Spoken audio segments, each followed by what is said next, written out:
不讲点子，不讲鸡汤，讲讲自己怎么经商。Hello， 大家好，欢迎回到创业游记。我们上一期说了一下这个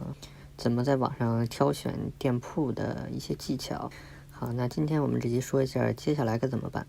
你比如说在网上看中了一些店铺，像我们上周大概筛选出来4、5个、5、6个都觉得还凑合的，可以现场去看一眼的吧。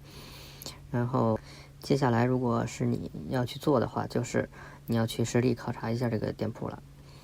那在实际考察的过程中有什么需要注意的呢？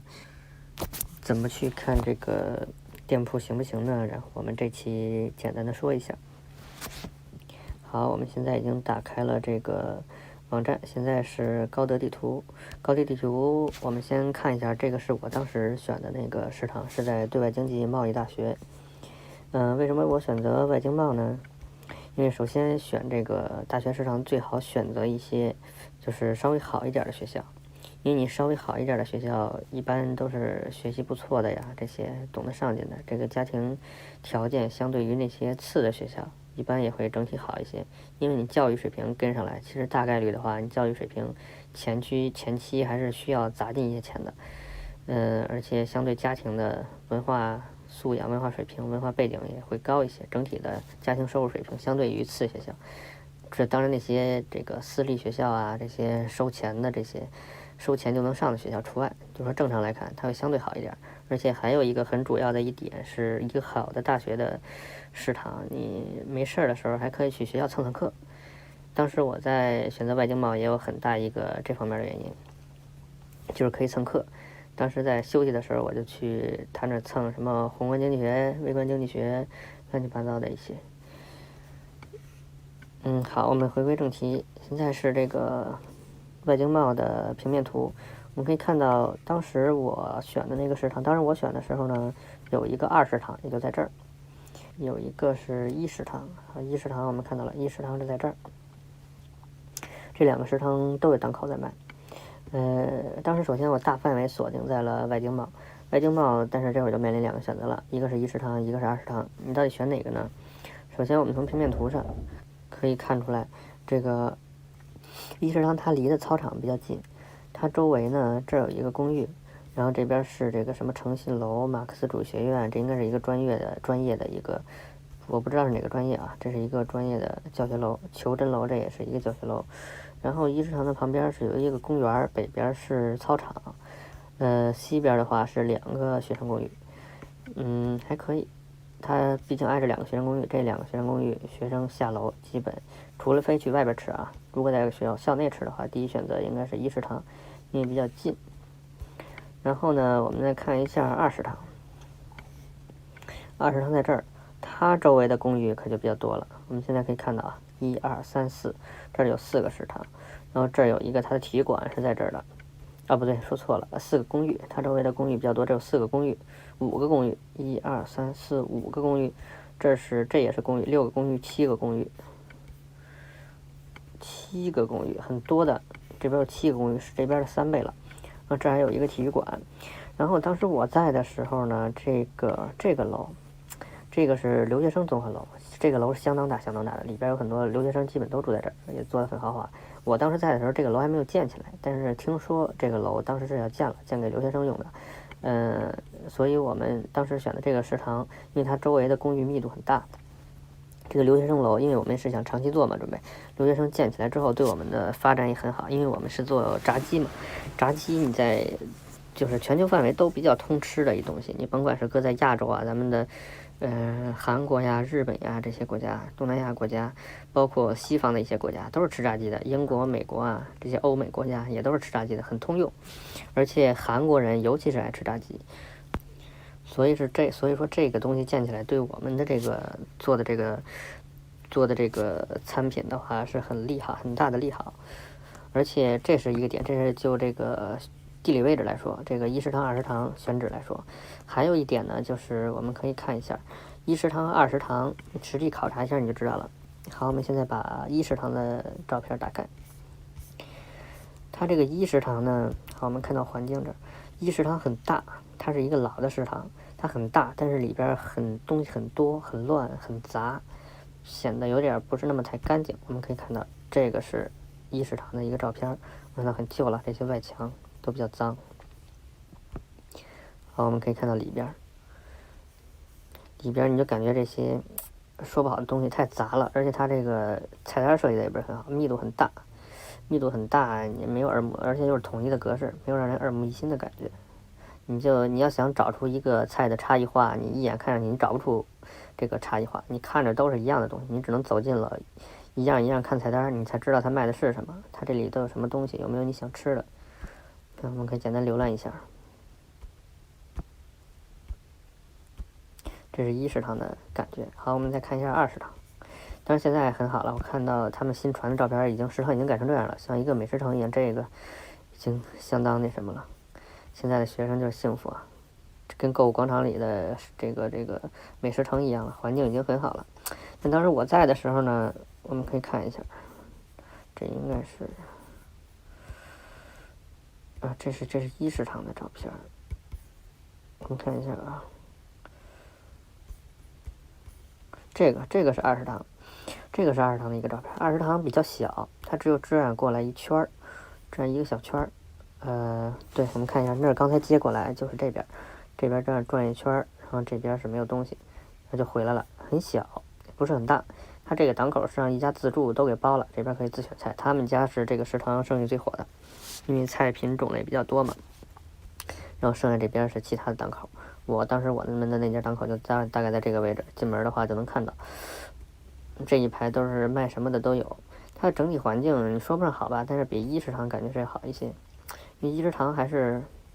很旧、很多、很杂，看着密密麻麻的，不是很舒服。你一二食堂这么一对比，还是二食堂相对会清静一点吧，感觉。这也是一个原因。二食堂就是你有的时候选一个东西，还是第一眼看上去的感觉，有时候也是蛮重要的，其实。所以最终我们是选择了这个二食堂。当然，我说的这些都是从地图上来看啊，具体的你还是要去现场去看一下的。你去现场看一下，就比这上纸上谈兵要清楚的多了。你是在实际的选址过程中，你还是要去现场的，这是很关键的，也是很必要的一个步骤。你要在食堂这儿，你至少得蹲守，你不说蹲守1周吧，你至少也得蹲守个2、3天，看看哪个食堂的人流量更大一点，感觉更好一点。好，我们说完了这个校园内部的一个环境，我们刚才大概看了一下，现在说一下外部的。现在呢，它每个学校都有一些，门口都会有一些小吃街，它这个学校也不例外。来，我们看一下，它对面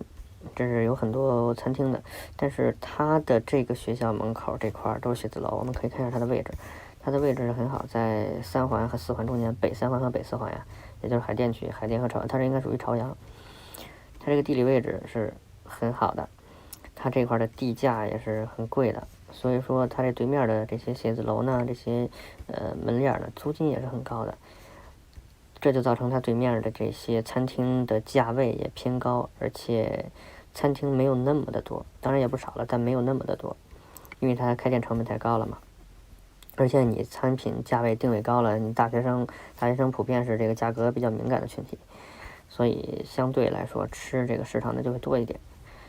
这块还好，不对里边构成太大的竞争。你像有的一些地方，有的一些学校，像那个传媒大学，我感觉它外边的小吃街对食堂的冲击就非常大，因为它门口的餐品也不贵，然后还有很多小资，装修比较好的，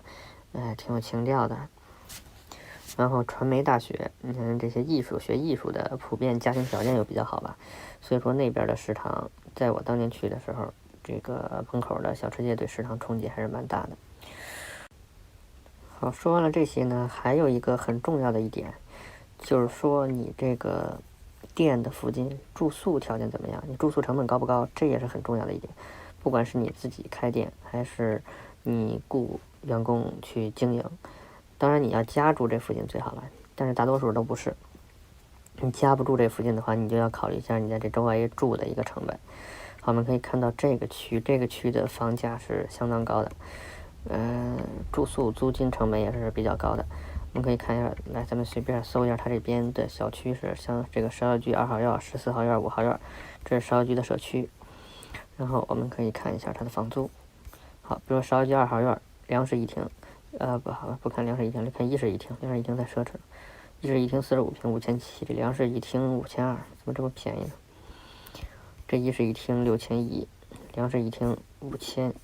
少一句北里，6100。好，我们大概可以看一下，至少最便宜的也要5000多块钱。你就在这两室一厅5200来看，你两个人哦，对，现在是因为这2年国内地产形势不好，现在是20年了嘛，19年开始，18、19，国内地产形势不是很好，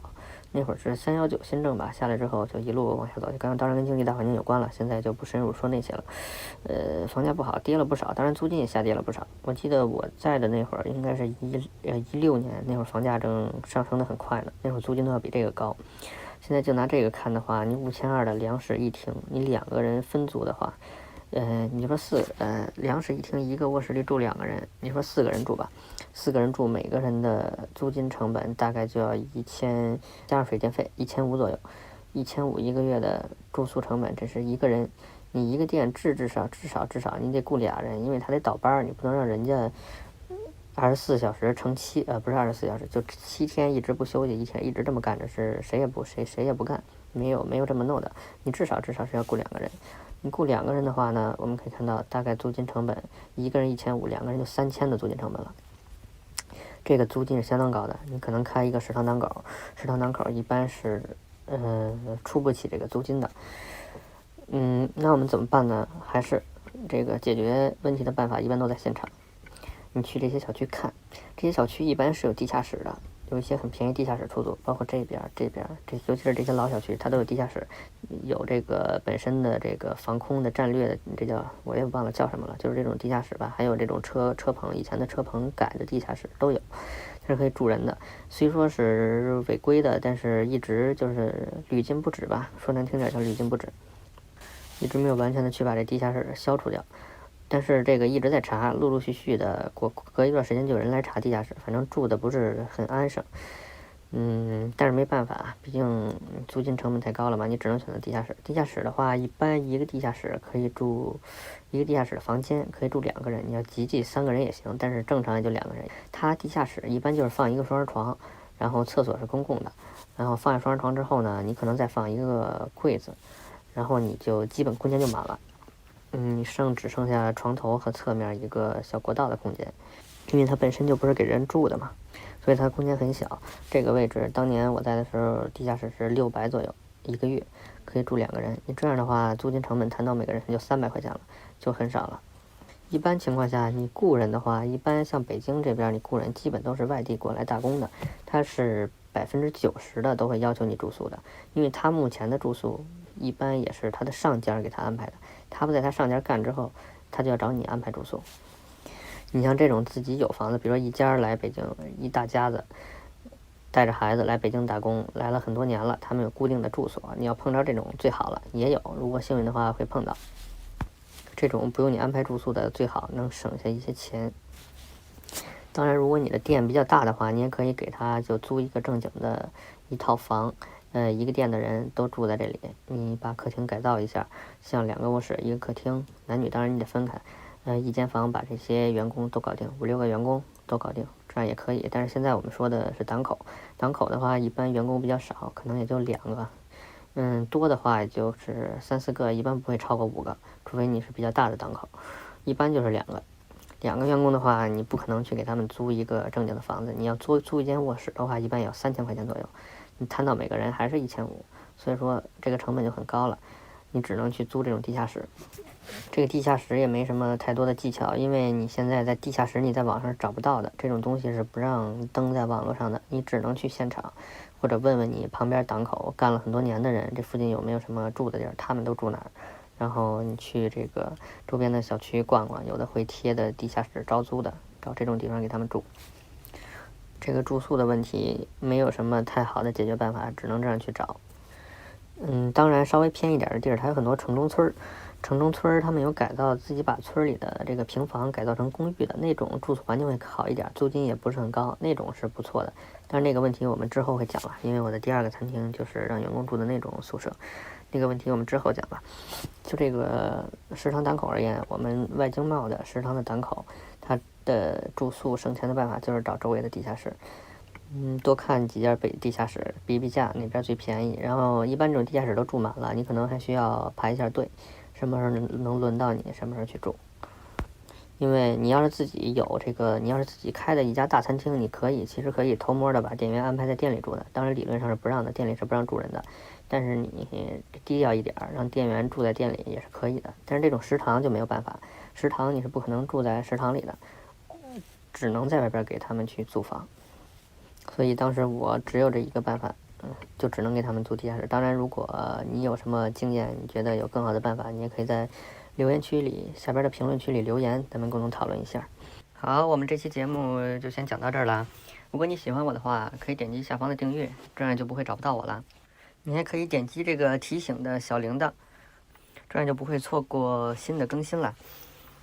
如果大家有什么对我这些内容有什么疑问或者质疑的话，也可以在下面给我留言，我会在下一期节目中或者专门录一集来回答大家的问题，跟大家探讨。